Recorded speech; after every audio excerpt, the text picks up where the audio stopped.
ৰাজ্যৰ প্ৰধান বিৰোধী দল কংগ্ৰেছ দলে বাৰে বাৰে মোৰ বিদেশ যাত্ৰাক লৈ প্ৰশ্ন তুলিছে।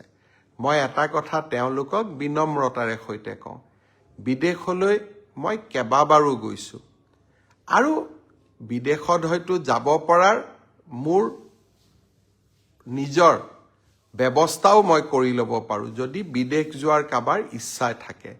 কিন্তু ৰাজ্যখনৰ মুখ্যমন্ত্ৰীজন যেতিয়া বিদেশলৈ যায় তেতিয়া তাত কোনেও পৰ্যটন কৰিবলৈ নাযায়।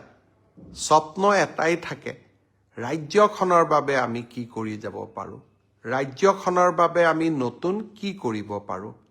আৰু সেই স্বপ্নৰ সন্ধান কৰিয়ে যোৱা 3.5 বছৰ মই কাম কৰি আছোঁ আৰু তেনেকৈ কাম কৰি যাম।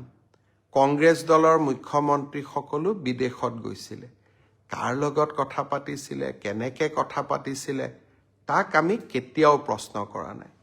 কিন্তু যোৱা 7টা দিন মই কি ধৰণে ৰাজ্যখনৰ কথা, নতুন অসমৰ কথা দেশ বিদেশৰ উদ্যোগপতিসকলক ক'ব চেষ্টা কৰিছোঁ, তাক আপোনালোকে সকলোৱে ছ'চিয়েল মিডিয়াৰ জৰিয়তে প্ৰত্যক্ষ কৰিছে।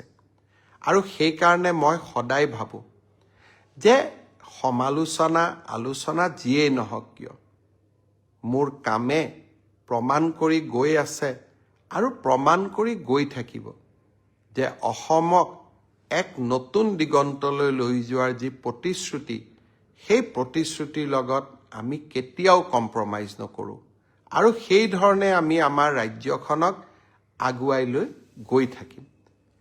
কংগ্ৰেছ দলৰ এগৰাকী নেত্ৰীয়ে প্ৰশ্ন কৰিছে যে মুখ্যমন্ত্ৰীৰ লগত তুলিৰাম ৰংহাং কিয় গৈছিলে। তুলিৰাম ৰংহাং কাৰ্বি আংলং স্বায়ত্তশাসিত পৰিষদৰ মুখ্য কাৰ্যবাহী সদস্য।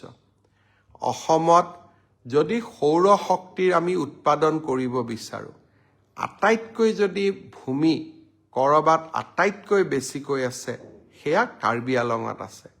অসমৰ জলশক্তিৰ ওপৰত যিমান বিদ্যুৎ উৎপাদন হৈছে, কপিলী, কাৰ্বি লাংপি, এই গোটেইকেইটা কাৰ্বি আংলঙতে আছে। জনজাতীয় লোক এজনে অসমৰ আন এজন মন্ত্ৰী বিধায়কক মই লগত লৈ নগৈ যদি জনজাতীয় নেতা এজনক মোৰ প্ৰতিনিধি মণ্ডলত মই লৈ গৈছোঁ, সেয়া আমাৰ বাবে ক'ৰবাত নহয় ক'ৰবাত আমাৰ বাবে আনন্দৰ বাতৰি হ'ব পাৰে, সি কেতিয়াও সমালোচনাৰ বাতৰি হ'ব নোৱাৰে। মই কংগ্ৰেছ দলৰ লোকসকলক আকৌ এবাৰ অনুৰোধ কৰিম যে আপোনালোকে আমাৰ জনজাতীয় সমাজখনক সন্মানৰ চকুৰে চাবলৈ শিকক আৰু তেতিয়াই মই ভাবোঁ আমাৰ অসমখনে এক নতুনকৈ আমি সমন্বয়ৰ বাতৰিৰে আগবাঢ়ি যাবলৈ শক্তি পাম।